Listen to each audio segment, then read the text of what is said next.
Revelation 19.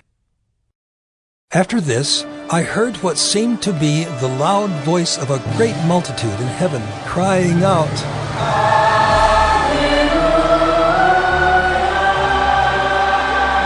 Salvation and glory and power belong to our God, for his judgments are true and just.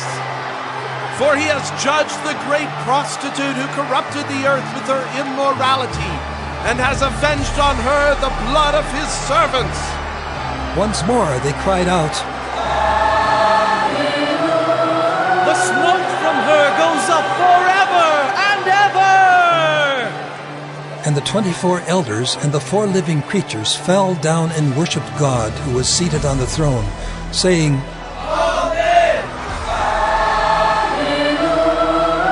And from the throne came a voice saying, Praise our God, all you his servants, you who fear him, small and great. Then I heard what seemed to be the voice of a great multitude, like the roar of many waters and like the sound of mighty peals of thunder, crying out,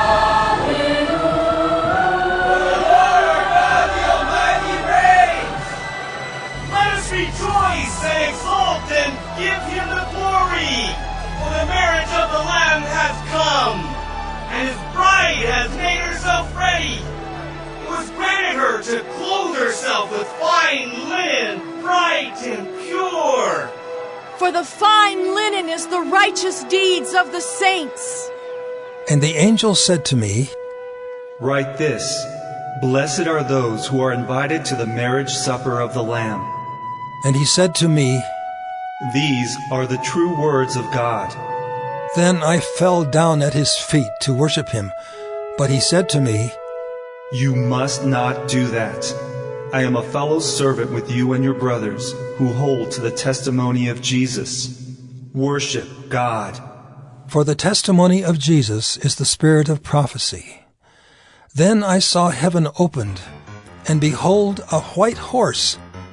The one sitting on it is called Faithful and True, and in righteousness he judges and makes war. His eyes are like a flame of fire, and on his head are many diadems, and he has a name written that no one knows but himself. He is clothed in a robe dipped in blood, and the name by which he is called is the Word of God. And the armies of heaven, arrayed in fine linen, white and pure, were following him on white horses. From his mouth comes a sharp sword with which to strike down the nations, and he will rule them with a rod of iron. He will tread the winepress of the fury of the wrath of God the Almighty. On his robe and on his thigh he has a name written, King of Kings and Lord of Lords. Then I saw an angel standing in the sun, and with a loud voice he called to all the birds that fly directly overhead, Come, gather for the great supper of God, to eat the flesh of kings, the flesh of captains, the flesh of mighty men, the flesh of horses and their riders, and the flesh of all men, both free and slave, both small and great. And I saw the beast and the kings of the earth with their armies, gathered to make war against him who was sitting on the horse and against his army. And the beast was captured, and with it the false prophet, who in its presence had done the signs by which he deceived those who had received the mark of the beast, and those who worshipped its image. These 2 were thrown alive into the lake of fire that burns with sulfur. And the rest were slain by the sword that came from the mouth of him who was sitting on the horse. And all the birds were gorged with their flesh.